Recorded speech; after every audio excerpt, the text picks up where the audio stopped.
Hello दोस्तों, स्वागत है आपका केवाईटी एजुकेशन चैनल में। आज आप लोगों का क्या है, डे 32वें दिन का वीडियो है। ठीक है, यहाँ पे 32वें दिन का ये जो क्लास है आप लोगों का 11 का है। ठीक है, तो इसमें केमिस्ट्री की क्लास है आप लोगों का। जैसे कि आप लोगों को पता होगा कि रूटीन के अनुसार आज आप लोगों का क्या है, केमिस्ट्री का क्लास है यहाँ पे। तो देखते हैं, इसके पहले वाले वीडियो में मैंने आप लोगों को केमिस्ट्री का क्लास जब चला था तो उसमें मैंने आप लोगों को केल्विन से डिग्री सेल्सियस में बदलना सिखाया था और डिग्री सेल्सियस से केल्विन में काफ़ी ट्रिकली से सिखाया था। तो पिछले वाला वीडियो जाके आप लोग देख लीजिए, वो काफ़ी अच्छा से समझ में आएगा। ठीक है, तो अब देखते हैं हम तीसरा। हम ताप को मापने की एक इकाई बताए थे, जिसमें हम क्या बताए थे कि फ़ारेनहाइट में भी टेम्परेचर को क्या किया जाता है, मापा जाता है। तो अब है हमारा ये अगला टॉपिक है कि ये इसको बोलते हैं हम डिग्री फ़ारेनहाइट। क्या बोलते हैं? Degree Fahrenheit. तो डिग्री फ़ारेनहाइट से जब हम सेल्सियस बनाते हैं ना, तो इसके लिए एक हमारा फॉर्मूला बनता है कि F = 9/5 गुने डिग्री सेल्सियस प्लस 32।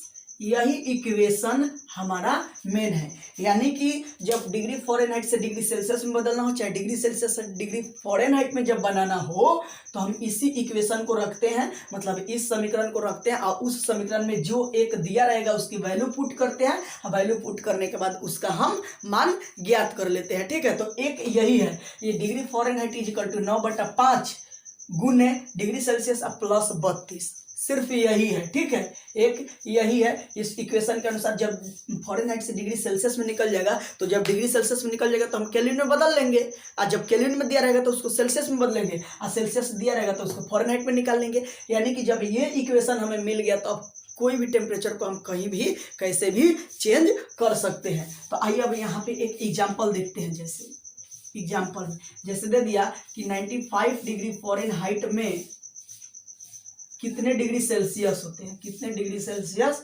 होते हैं।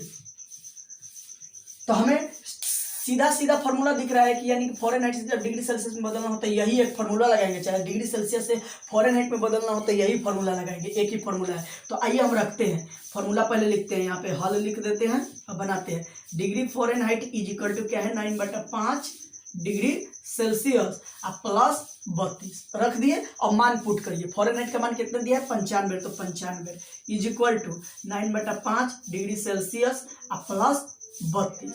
अब 95 प्लस 32 है तो माइनस में 32 आ जाएगा। अब इधर क्या बचा, 9/5 डिग्री सेल्सियस। अब 95 में से 32 घटे, 5 में से 2 गया 3 और 9 में से 3 गया 6, 63। तो 63, ये 9 क्या है, गुना में है तो भाग में आ जाएगा यहाँ पे, और ये 5 भाग में है तो इधर गुना में आ जाएगा। अब इधर बचेगा खाली डिग्री सेल्सियस, यही ना, डिग्री सेल्सियस हमारा बच गया। काटिए, 9 × 7 = 63, 7 भाग 7 × 5 = 35 डिग्री सेल्सियस। यानी कि 95 डिग्री फ़ारेनहाइट में 35 डिग्री सेल्सियस होता है। क्या होता है, 95 डिग्री फ़ारेनहाइट में 35 डिग्री सेल्सियस होता है। तो इस तरीके से हम क्या कर सकते, पहले देख लो, आप लोग को दिखाई दे रहा है ना। हाँ, तो इस तरीके से हम क्या करते हैं, यहाँ पे मान ज्ञात करते हैं। अब मान लीजिए इस तरीके से हम लोग ज्ञात करते हैं। अब मान लीजिए कि एक क्वेश्चन इसी के अपोजिट यहाँ पे देखते हैं, एक एग्जाम्पल और, कि जैसा कि आप लोगों को दे दिया कि 35 डिग्री सेल्सियस में कितने डिग्री फ़ारेनहाइट होते हैं, कितने डिग्री फ़ारेनहाइट होते हैं। तो डिग्री से सेल्सियस बनाइए, भले डिग्री सेल्सियस से आप फ़ारेनहाइट बनाइए, चाहे डिग्री फ़ारेनहाइट से डिग्री सेल्सियस बनाइए, तो सिर्फ यही फार्मूला लगाना होता है। तो चलिए यहाँ पे फार्मूला लिखते हैं। क्या है फार्मूला हमारा, degree Fahrenheit = 9/5 degree Celsius plus 32। अब जो इसका मान दिया है वो हम रख देंगे। तो फ़ारेनहाइट तो निकालना है तो फ़ारेनहाइट रख देंगे, 9/5 ये हम गुना है तो गुना, डिग्री सेल्सियस का मान दिया है 35, तो 35 हम रख देंगे अब प्लस 32। अब ये डिग्री फ़ारेनहाइट = 5 × 7 बार में कटेगा, 9 × 7 = 63 प्लस 32। अब डिग्री फ़ारेनहाइट = 63, 32 जोड़ेंगे तो कितना हो जाएगा, 95 डिग्री फ़ारेनहाइट हमारा ये आंसर हो गया।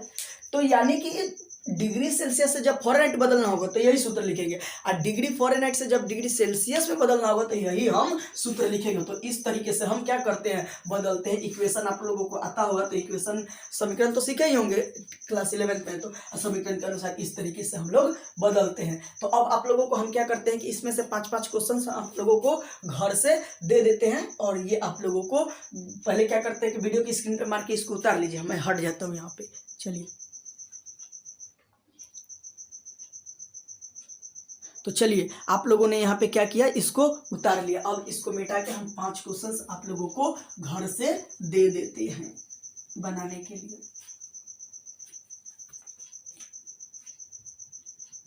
104 डिग्री फ़ारेनहाइट में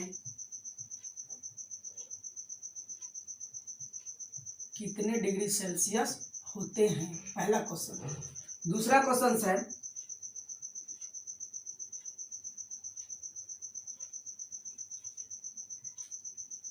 86 डिग्री फ़ारेनहाइट में कितने डिग्री सेल्सियस होते हैं। ये हो गया। 113 डिग्री फ़ारेनहाइट में कितने डिग्री सेल्सियस होते हैं।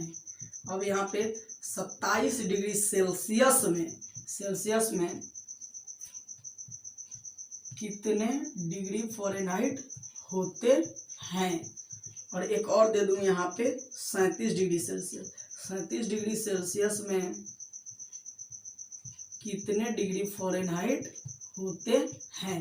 तो ये 5 क्वेश्चन मैं आप लोगों को HW के लिए दे दिया। 5 क्वेश्चन बदल के दिखाइएगा। बस यही तरीका है, एक तरीके से, और ये आसान तरीका है। इस तरीके से एक फॉर्मूला याद रख के हम क्या कर सकते हैं, उसको हम बना सकते हैं, चेंज कर सकते हैं टेम्परेचर के फॉर्म में। ठीक है, तो इस तरीके से ये आप लोग उतार लिए हैं, इसको भी उतार लीजिए और ये 5 क्वेश्चन लिख लीजिए। इस क्वेश्चन को लिख के आप लोग घर से कल बना के वीडियो को कमेंट में या व्हाट्सएप पे डाल दीजिएगा। मैं चेक करके बता दूंगा कि किनका किनका सही है, किनका किनका गलत है। तो फिर मिलते हैं अगली वीडियो में अगली सब्जेक्ट के साथ। बाकी के लिए बहुत बहुत धन्यवाद। जय हिंद दोस्तों। इसको लिख लीजिए अपना HW।